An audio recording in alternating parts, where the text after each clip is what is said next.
Hello, I am Jordan Roy-Byrne. I am the editor and publisher of the Daily Gold and the Daily Gold Premium, and this is your weekly video market update for Palisade Radio. In this first slide, we're looking at a daily candle chart of gold on top and GDXJ on the bottom. That's GDXJ, the Junior Miners ETF in the U.S. Now, the precious metals markets have been very quiet in August, but on Tuesday, September started off with a bang. We had a big decline in gold, also a big decline in the gold and silver miners.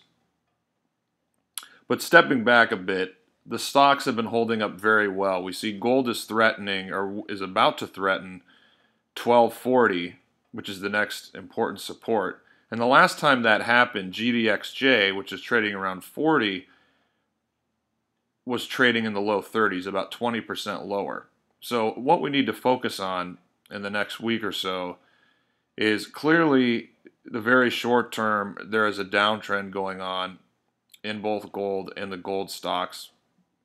And so with respect to gold, the next strong support is 1240. So we need to focus on that and see if gold is going to test that and possibly make a strong rebound. Now, with respect to the stocks, looking at GDXJ, again, it closed at 40 yesterday on Tuesday, and it's in an area of some support here. It does have strong support around 39.40. There's also the 200-day moving average and the 62% retracement. Those things are at about $38. So again, GDXJ closed at $40. We need to watch the action in the stocks because they've been leading the metals. If GDXJ has a very strong rebound at some point this week, then that would probably imply that gold would likely also have a strong rebound if it tests 1240. Now, silver has been in a range, in a slight downtrend for over a year. It's really been in a listless situation, just kind of going back and forth. It hasn't broken down yet. It hasn't broken out to the upside. But given what we saw in the last day and looking at the previous charts, silver could be threatening a move to new lows. Clearly, that's not going to happen anytime soon for gold, as well as both the gold and silver stocks, because the silver stocks are also trading well above their lows. Now, let's keep in mind with silver, this has been in a bear market that is well over 3 years. We're talking about almost 3.5 years, one of the worst ever as far as price and time. So this is something that, if it hasn't already ended, it's probably going to end very soon. And looking at this chart, which goes back to early 2003, we see that there's very strong trendline support coming into play,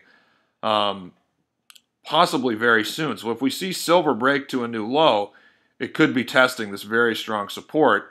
And again, that could be a time when you want to buy rather than panic out of the market. So we have to be careful with our thoughts here as far as a breakdown leading to significantly lower prices. I am of the school that a breakdown wouldn't last very long. And that's all for today. That's all for now. We'll have a lot more coming up in the coming weeks as summer ends and we see a lot more volume and action in the precious metals markets.